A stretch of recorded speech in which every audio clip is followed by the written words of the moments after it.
ভাই আমি বুদ্ধিমান হয়ে গেছি। দেখ ভাই নাটা জোড়াটা বুদ্ধিমান হয়ে গেছে। আরে ভাই তোরা হাসছিস কেন? তোর যে কোনো প্রশ্ন জিজ্ঞাসা করে নে, আমি 5টাই উত্তর দেবো, 5টাই। আচ্ছা তাহলে বলবো। হ্যাঁ বল। তাহলে বল হাতির কটা কালার হয়? 5টা।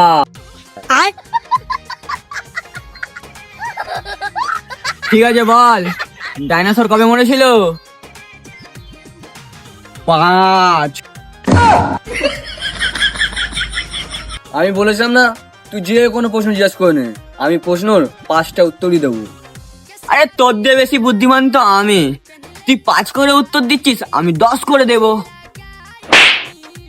আচ্ছা তাহলে আমি বলবো। হ্যাঁ বল। তাহলে বল তোর বাবা কটা?